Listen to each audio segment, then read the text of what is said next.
아멘. 할렐루야. 오늘 함께 읽으실 말씀은 마가복음 2장 1절부터 12절까지 말씀입니다.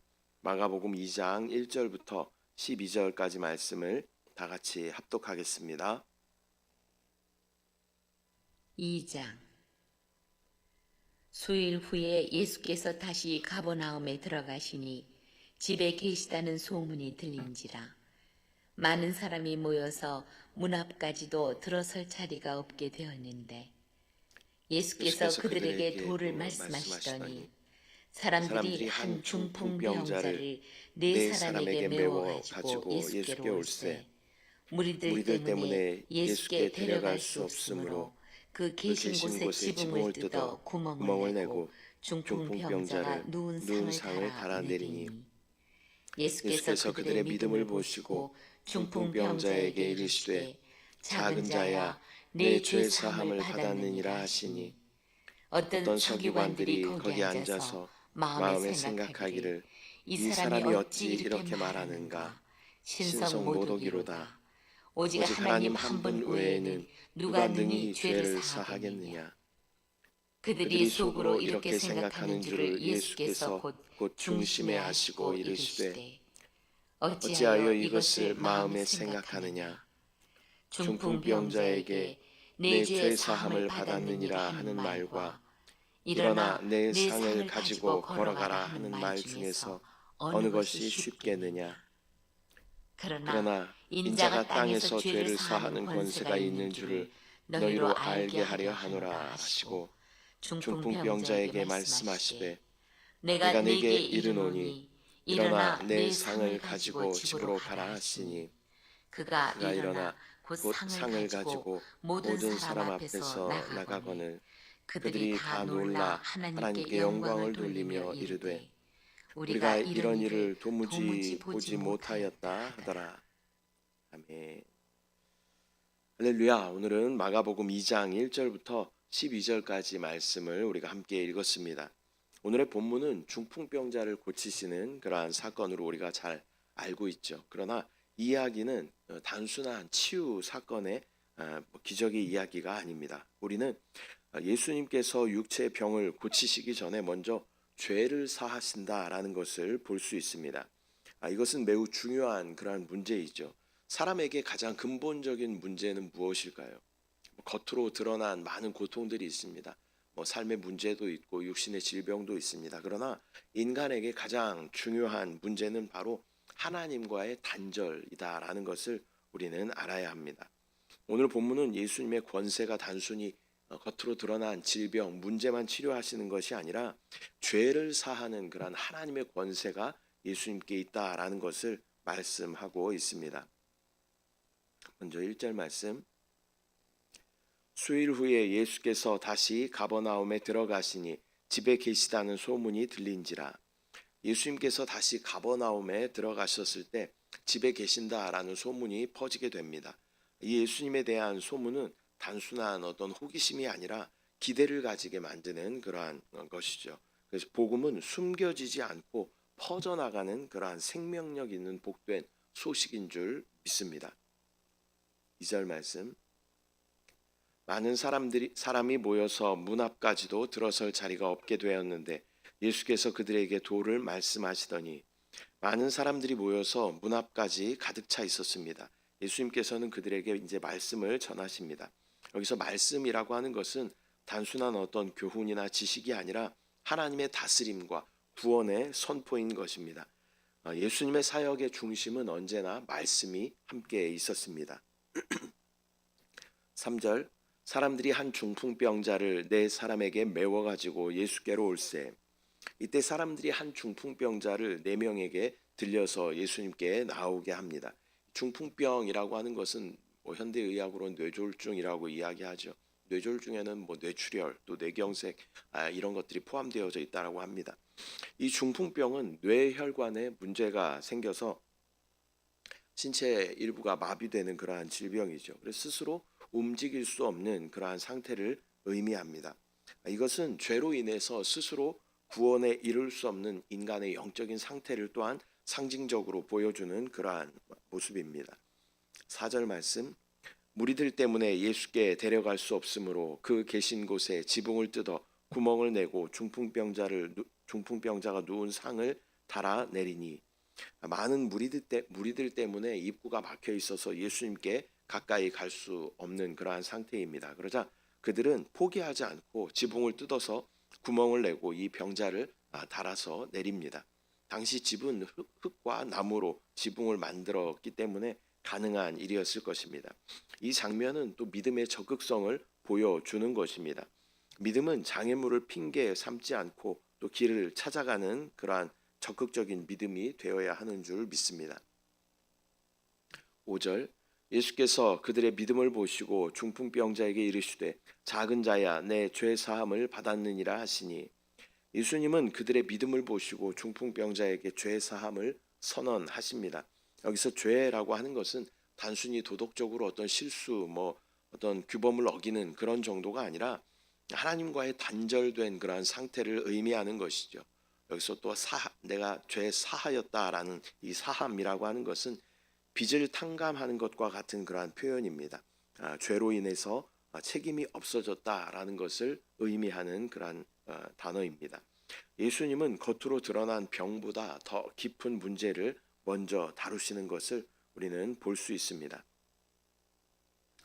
6절 말씀. 어떤 서기관들이 거기에 앉아서 마음에 생각하기를. 서기관들이 마음으로 생각합니다. 예수님을 따르는 많은 무리들이 있었는데 그 중에는 예수님을 어떻게든 책잡으려고 하는 그러한 서기관들, 또 바리새인들이 있었다라는 것을 우리는 알 수 있습니다. 이 서기관들은 율법을 연구하는 종교 지도자들입니다. 겉으로는 거룩한 척하고 또 겉으로는 예수님의 사역을 보면서 침묵하는 것처럼 보이지만 마음속으로 판단하고 있는 것을 우리는 알 수 있습니다. 신앙은 외적인 침묵이 아니라 또 마음의 태도까지도 포함한다라는 것을 우리는 알아야 합니다. 겉으로 우리가 말을 하지 않는다 하더라도 우리 안으로 마음속으로 생각한 모든 것들을 예수님께서는 다 아신다라는 것이죠. 7절 말씀. 이 사람이 어찌 이렇게 말하는가? 신성 모독이로다. 오직 하나님 한 분 외에는 누가 능히 죄를 사하겠느냐? 그들이 하나님 외에 누가 죄를 사하겠느냐라고 생각합니다. 이 질문 자체는 신학적으로는 틀리지 않은 그러한 말씀입니다.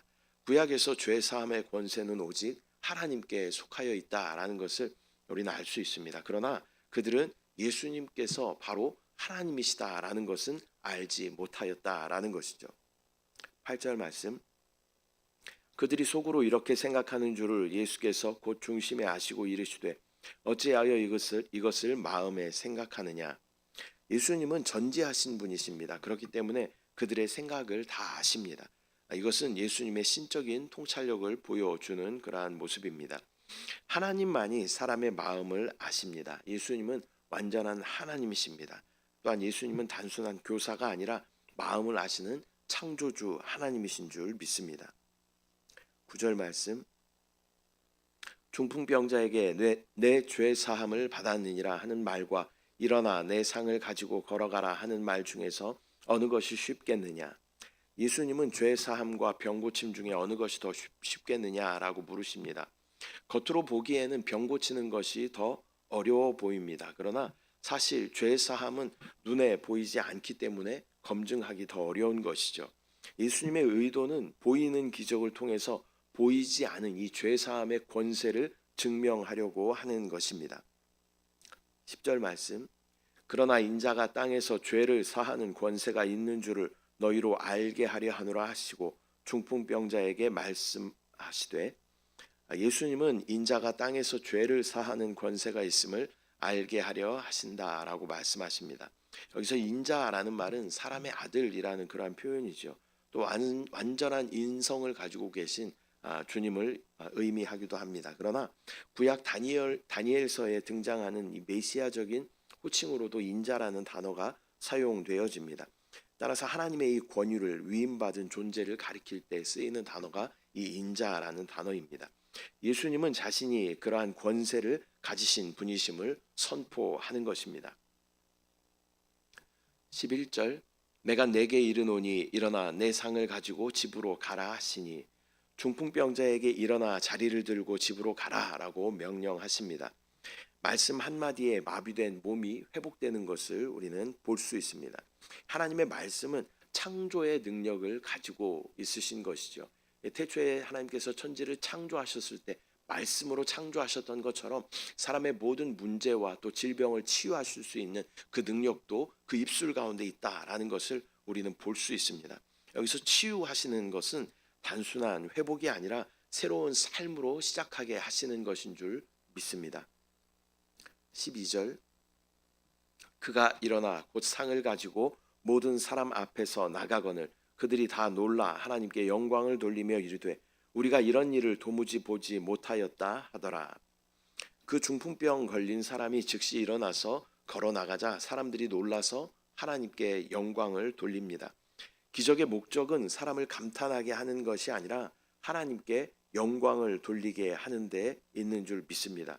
저와 여러분 가운데도 기도에 응답받고 또 우리의 질병이 치유받고 하는 그러한 기적들이 일어날 때가 있죠. 그때 우리가 반드시 기억해야 하는 것은 하나님께 영광을 돌려야 한다라는 것입니다. 결국 또 모든 복음은 하나님을 드러내게 되는 것입니다.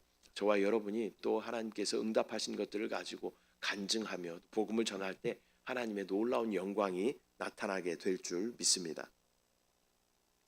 오늘은 마가복음 2장 1절부터 12절까지 말씀 우리가 함께 나누었습니다. 오늘의 본문은 우리에게 중요한 진리를 가르쳐 주고 있습니다. 예수님은 병을 고치는 능력자일 뿐만 아니라 죄를 사하시는 권세를 가진 하나님의 아들, 하나님이신 줄 믿습니다. 우리의 가장 큰 문제는 환경이나 육체의 질병이 아니라 하나님과의 단절입니다. 하나님과의 단절, 하나님께로부터 벗어난 것, 이것을 죄라고 이야기하는 것이죠. 하나님을 떠난 것이 바로 죄인 것입니다. 그 죄의 결과는 사망입니다. 예수님은 그 단절을 회복하시기 위해서 이 땅 가운데 오신 분이십니다. 또한 이 사건은 믿음의 공동체의 중요성을 보여주고 있습니다. 네 사람이 중풍병자 한 사람을 주님께 데려왔듯이 우리는 서로를 주님께 인도하는 그러한 역할을 감당해야 합니다. 교회 안에는 누군가 좀 연약한 그러한 지체들이 있는 것이죠. 또 내가 연약한 지체가 될 수도 있는 것입니다. 그래서 서로 중보하고 위로하고 또 함께 가는 것이 바로 교회 공동체의 사명인 줄 믿습니다. 또 주위에 많은 사람들이 스스로 구원할 수 없는 영적인 중풍병에 걸려 있습니다. 그들에게 복음을 전할 책임이 저와 여러분 가운데 있는 줄 믿습니다. 예수님의 말씀은 지금도 변함없이 사람을 일으키십니다. 죄로 인하여서 사망 가운데 처해 있던 그러한 사람들을 예수 그리스도의 말씀, 그 복음이 일으키게 되는 줄 믿습니다. 우리의 삶을 통해서 또한 하나님께 영광 올려드리는 저와 여러분 되시기를 축복합니다. 기도하겠습니다. 사랑의 주님, 은혜와 사랑을 감사드립니다. 오늘 마가복음 2장 말씀을 통하여서 중풍병 걸린 한 사람을 보게 됩니다. 영적으로 소망이 없고 또 하나님과의 단절된 그러한 상태 가운데 있었던 우리였지만 하나님의 놀라운 은혜로 예수 그리스도의 복음의 능력으로 우리를 살려주시고 회복하여 주셔서 그리스도의 영광을 드러내는 자들로 사용하심을 감사합니다. 아버지, 또한 세상에는 영적인 중풍병 걸려 있는 많은 사람들이 있습니다. 저들에게 찾아가 저들에게 복음을 전하며 저들을 구원하여 또 하나님 앞에 올려드릴 수 있도록 주여 은혜를 부어주시고 구원받을 영혼들이 있다면 주여 우리에게 맡겨주시고 우리를 통하여 아버지 또한 영광스러운 교회가 세워질 수 있도록 주여 역사하여 주시옵소서. 오늘도 응답하실 주님을 바라봅니다. 소망합니다. 찬양합니다. 사랑합니다. 감사드리고 예수님의 이름으로 기도드립니다. 아멘. 하늘에 계신 우리 아버지여, 이름이 거룩히 여김을 받으시오며 나라가 임하시오며 뜻이 하늘에서 이루어진 것 같이 땅에서도 이루어지이다. 오늘 우리에게 일용할 양식을 주시옵고 우리가 우리에게 죄 지은 자를 사하여 준 것 같이 우리 죄를 사하여 주시옵고 우리를 시험에 들게 하지 마시옵고 다만 악에서 구하시옵소서. 나라와 권세와 영광이 아버지께 영원히 있사옵나이다. 아멘.